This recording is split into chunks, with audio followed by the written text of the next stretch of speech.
Okay, hello everyone. Being that tonight is the new moon of the month of Adar, so Freilich and Chodesh. We say every month a Freilich and a happy month, especially this month, which is double happiness, because as the Talmud says, Mishanichnas Adam Harbin B'Simcha. When Adar, this month, enters, we increase in joy. So, a happy Chodesh Adar. And actually this year is a double Adar, because it's a leap year. So, is it? It was last year. I'm sorry. My mistake. I was going to say two. There's double 2 days Rosh Chodesh Adar. So tomorrow, Thursday and Friday. So it's a double Rosh Chodesh Adar. And last year was a leap year. Yeah. Some years there's actually a double Adar, not this year. So it's a 2 day Rosh Chodesh, 2 days Rosh Chodesh, which really means that this is when we sanctify the moon.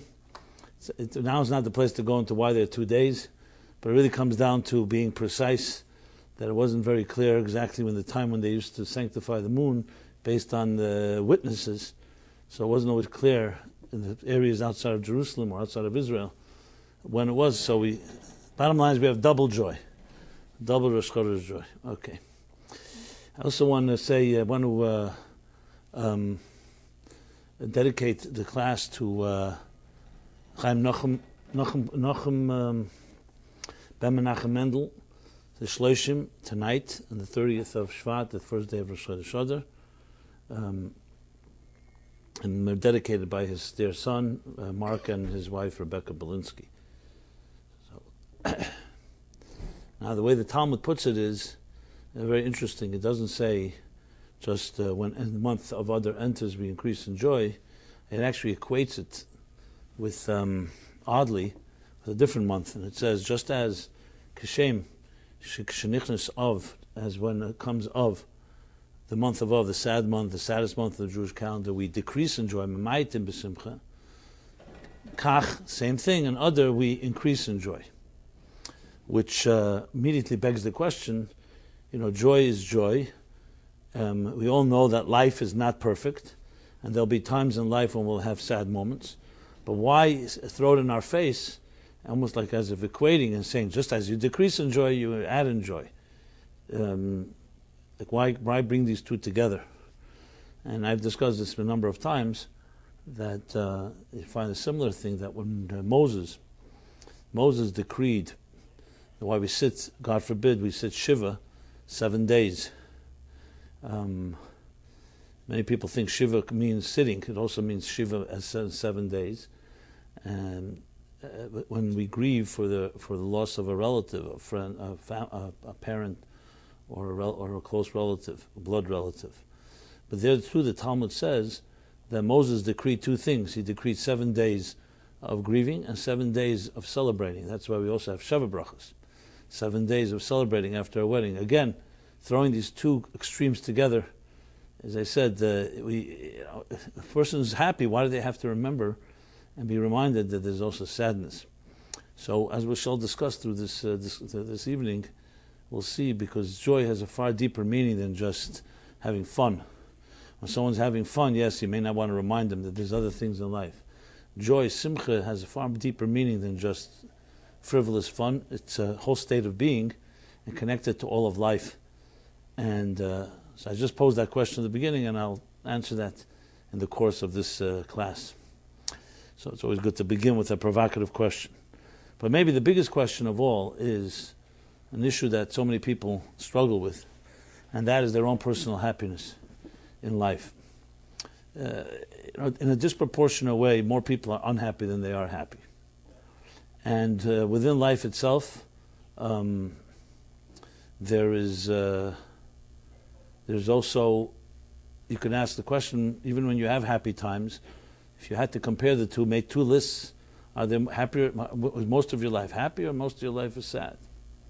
So I can't answer the question for everyone. Everyone has their own answer. But there's definitely a very heavy dose, a very disproportionate amount of misery. Some people, it's revealed, and some people it's concealed.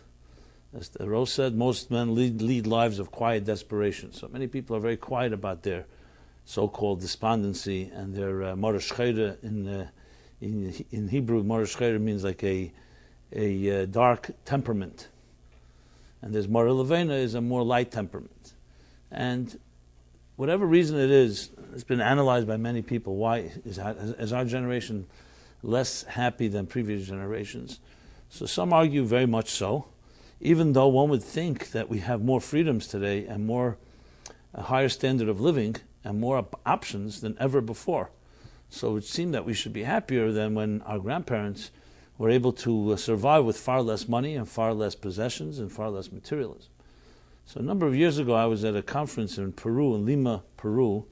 It was on happiness, and it was myself and another individual, a professor. I forgot what his name was. He was a professor of psychology, psychological professor who we spoke on happiness. So he gave the so-called secular psychological take. I gave a mystical, the Jewish take, both universal, but nevertheless from different sources.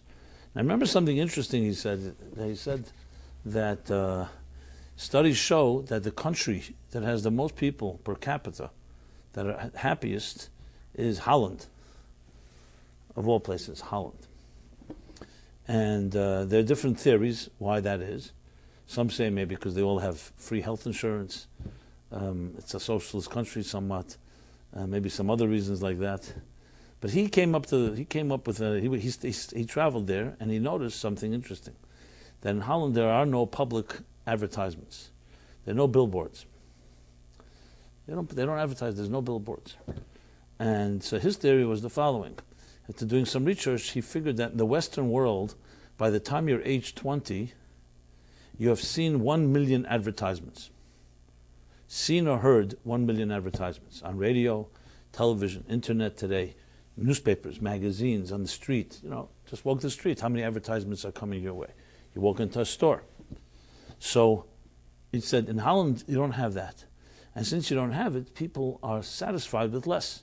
Because even though this modern world offers so much, but it also tells you how little you have, because everything is open. And when you travel anywhere you go and you look and you say, here, if you dress like this, you'll be happy. If you travel in this type of car, you'll be happy. If you wear this perfume, you'll be happy. Everyone's selling you all kinds of products, and they're psychologically playing on your mind because that's the whole point of advertising. They want you to buy the product.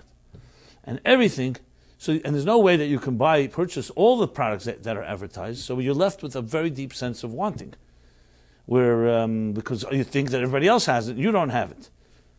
Whereas in Holland, since there are no public billboards, the advertising is far less inundating and not such an assault on the psyche. Now, whether this is correct or not, I don't know this theory, but it definitely was very intriguing that it's true. And they've had experiments like this. People who have large homes and are complaining, and they had them live for a while in a very small home where everybody was living in 1 or 2 rooms, and after a while, they stopped complaining because it all comes down to how much you think you're missing out on. So in a strange way, you could say our materialistically heavy society, with all its offerings, also is focused very much on superficial happiness. And you just can't have it all. And on the contrary, the more there is, the more you feel how little I have. It would be like, if you only had one option for a meal, you'd be happy. But suddenly you see a menu with 1,000 options, you can't eat it all. I know some people try, but you can't eat it all. So you're left with, okay, I only got 1 out of 40 options. So it's strangely, the options, which are so much of a hallmark of our free society and our advanced society, are also teach us how little we can really gain. Which in truth is, if you're really intelligent, you understand, because materialism by definition can never really satisfy you. So it's not about, and let's say you were able to eat it all, you'd really be happy? Not necessarily, because anything that is temporary doesn't really create permanent happiness. So we live in a world with many, what we can say is our world is different than the past, that we have a lot more temporary things. But not necessarily we have more eternal things. So once upon a time, there were only a few temporary things. So you either had a few or you didn't have them. Now there's millions. Just drive home. I drive home every week after the class, Manhattan. How many stores are open 24/7? Everything is in there. You can get everything. You get fresh flowers at 4 o'clock in the morning, every 10 feet in Manhattan. So all these things are great amenities and great. You could really just buy or eat anything. If you happen to be hungry for strawberries and you wake up in the middle of the night, you can't sleep. You can even get it probably delivered in some places. So on one hand, it gives us so much luxury. On the other hand, it creates a very deep void. And more importantly, it's a disproportionate amount of materialism, which, as we shall discuss, never makes a person happy. Oyev kesef le'yizbe kesef, the verse says, the one who loves money can never be satisfied by it. Anything you love can never fully satisfy you, because it controls you instead of you controlling it. It's called the classic addiction. Who's the master and who's the slave? If the object is more powerful than you are, no way you could be happy, because you'll always want more and more. If you're in control, then you say, okay, this is the amount I want, and I don't want more than that, and I don't want, you control your destiny. So, addressing this topic of happiness and joy is very appropriate as we enter this month, because it says as the month enters, we increase in joy. Why this month more than any? Because actually in the Megillah, which we will read in a few weeks, 2 weeks, Purim, it says, "Achodesh asher nepach lehem." When Purim happened, what was the story of Purim? Purim was a story where Haman, like Hitler, later wanted to annihilate all the Jews, and the miracle was that the decree was reversed, and the Jews, the Jews celebrated, and from then on designated the day, because then all the Jewish people lived in the 127 nations of Achashverosh, the Persian king's empire. Everybody lived in that area, which really stretched from Haidu at Kush, which is from basically India to Ethiopia. So it's the whole peninsula, Arabian Peninsula, everything through Israel, essentially northern Africa, all the way till India. And that's where all the Jews lived. There were nowhere else. They had come out. It was after the destruction of the first temple. It was between the first two temples. The event of Purim happened between the two temples. So it was the destruction. The Jews had not really yet transmigrated anywhere else. That's where they lived. So a decree against the Jews under Achashverosh's rule would be extinction of all Jews. In a sense, even worse than Hitler. Because Hitler only had control over Europe. He wanted control over the world. But he didn't control it yet.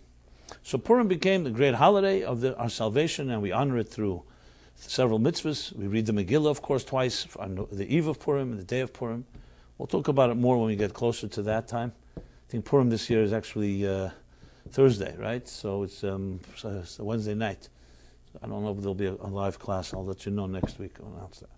So, and we read the Megillah, which is the story of the Purim story.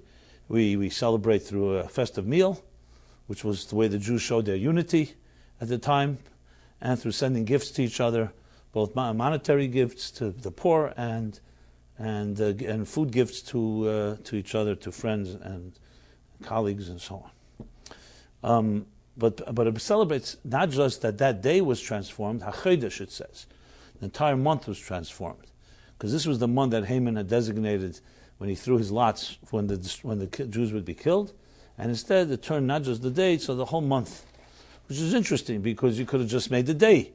But again, as I mentioned before, by Jews, when we transform darkness into light, it's never the same measure. In darkness, you have to add double light. So anything that's negative in life, which is also a tremendous psychological lesson, that anything negative that happens to a person, you don't just eliminate it, you allow it to become a catalyst to grow even more than you would have been without the darkness in the first place.